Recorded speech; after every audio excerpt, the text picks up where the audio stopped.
Shalom Bapak Ibu dan Saudara-saudari yang terkasih dalam Tuhan Yesus Kristus. Jumpa kembali dalam acara Sapaan Gembala GKI dengan saya, Pendeta Agnes Irmawati Sunjoto Lugadi dari GKI Kebonjati Bandung. Dan mari kita mengawalinya dengan kita berdoa terlebih dahulu. Tuhan, kami mau membuka hati kami untuk kami mendengarkan sebagian dari firman-Mu. Tolong pakailah hamba-Mu di dalam segala keterbatasannya untuk menyampaikan sesuai kehendak-Mu. Kami mengucap syukur Tuhan. Amin. Tema hari ini adalah, sudahkah kita melipat gandakan talenta kita? Ayat firman Tuhan terambil dari Matius 25 ayat 14-27. Tetapi kita akan membacakannya hanya ayat 14 sampai dengan ayat ke-18. Sebab hal kerajaan surga sama seperti seorang yang mau bepergian ke luar negeri yang memanggil hamba-hambanya dan mempercayakan hartanya kepada mereka. Yang seorang diberikan 5 talenta, yang seorang lagi 2, dan yang seorang lain lagi 1. Masing-masing menurut kesanggupannya, lalu ia berangkat. Segera pergilah hamba yang menerima 5 talenta itu. Ia menjalankan uang itu lalu beroleh 5 talenta. Hamba yang menerima 2 talenta itu pun berbuat demikian juga dan berlaba 2 talenta. Tetapi hamba yang menerima 1 talenta itu pergi dan menggali lubang di dalam tanah, lalu menyembunyikan uang tuannya. Demikianlah firman Tuhan. Talenta melambangkan semua kemampuan, waktu, sumber daya, kesempatan untuk kita bisa melayani Allah di dalam dunia ini. Hal-hal yang dianggap oleh Allah sebagai sesuatu yang dipercayakan kepada kita, dan kita bertanggung jawab untuk mengelolanya dengan sebijaksana mungkin. Ayat ini menjadi sebuah jawaban atas pertanyaan di masa kecil saya. Ketika saya melihat teman saya dengan perbedaan hidup yang sangat berbeda. Teman saya lebih cantik, lebih kaya, lebih pandai, dan lebih sehat dari saya. Kenapa saya bisa membandingkan saya dengan teman saya? Karena ada bagian nama saya persis seperti teman saya tersebut. Nama boleh sama, tetapi nasib bisa beda. Perumpamaan ini hendak menceritakan kepada kita bahwa ternyata kehidupan setiap orang itu berbeda-beda di hadapan Tuhan. Dan cerita perumpamaan ini saya betul-betul memahaminya ketika saya bekerja di sebuah perusahaan. Saat itu ada persekutuan doa dan saya diwajibkan harus ikut.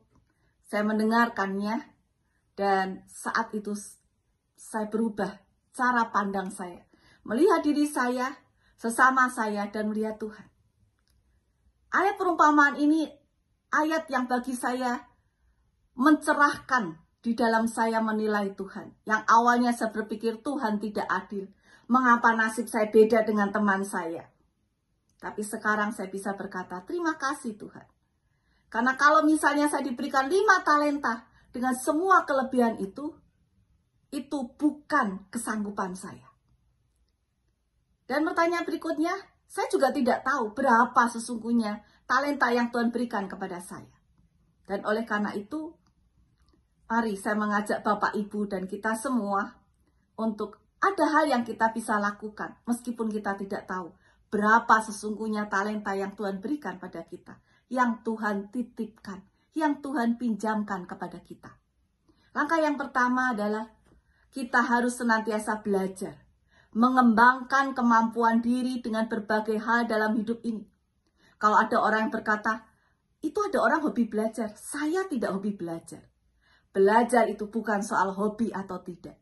Tetapi bagaimana kita bisa mengembangkan hidup kita ini baik secara iman, secara perbuatan, dan secara ilmu. Kedua, ketika kita mendapat berkat dan seringkali kita berdoa, Tuhan, saya minta berkat.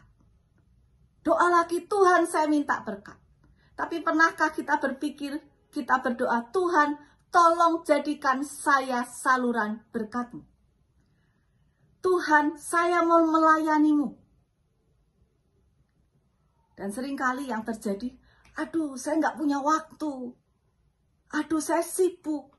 Saya masih begitu banyak hal yang saya kerjakan. Studi saya begitu banyak menyita waktu. Pekerjaan saya begitu banyak dan lain sebagainya. Kita berkata nanti kalau sudah pensiun, nanti kalau sudah punya waktu senggang.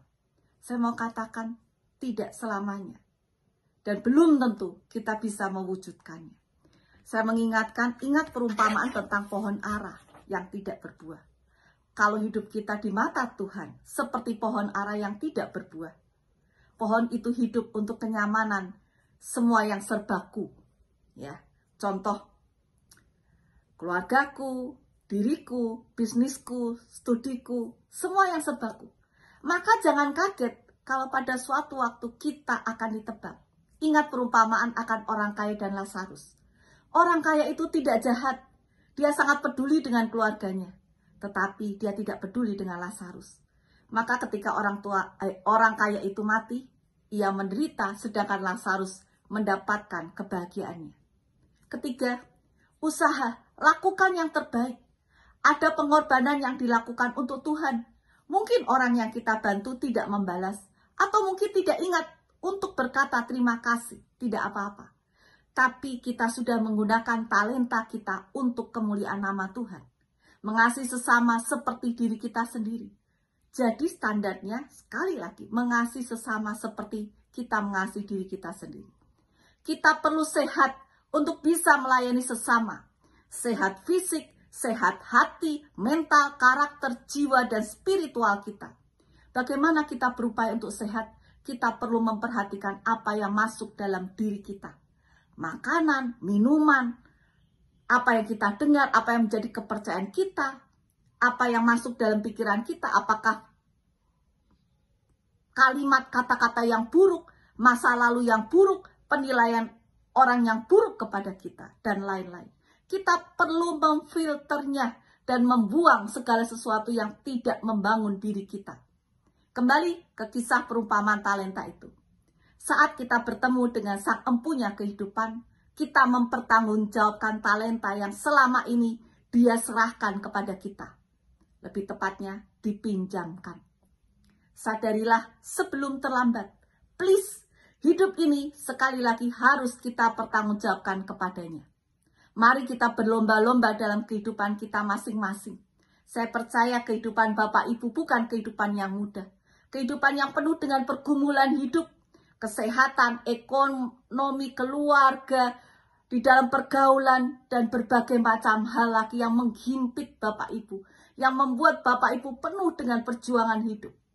Tetapi saya mau mengingatkan juga, ada sosok pendeta, sosok rohani yang menemani perjalanan iman Bapak Ibu. Dan mereka akan bisa menjadi teman-teman dalam perjalanan iman Bapak Ibu. Dalam Timotius 6 ayat 12 dikatakan, bertandinglah dalam pertandingan iman yang benar, dan rebutlah hidup yang kekal. Untuk itulah engkau telah dipanggil dan telah engkau ikrarkan ikrar yang benar di hadapan banyak saksi. Dan apa yang kita peroleh?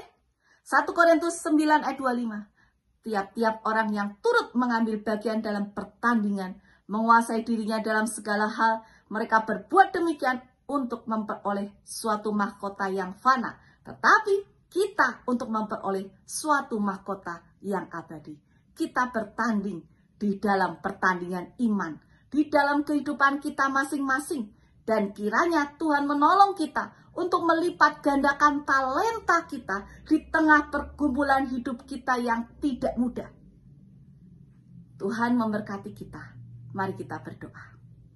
Allah, terima kasih Tuhan, bahwa kami diingatkan untuk kami punya tugas mengembangkan talenta yang Tuhan telah titipkan pada diri kami masing-masing. Kami tidak tenggelam dengan pergumulan hidup kami, tetapi kami sadar akan tugas yang Tuhan berikan kepada kami. Tolong kami, dan kami mau menjadi saluran berkat bagimu dan bagi kemuliaan namamu. Menjadi saluran berkat bagi kebaikan sesama kami. Terima kasih Tuhan. Haleluya. Amin.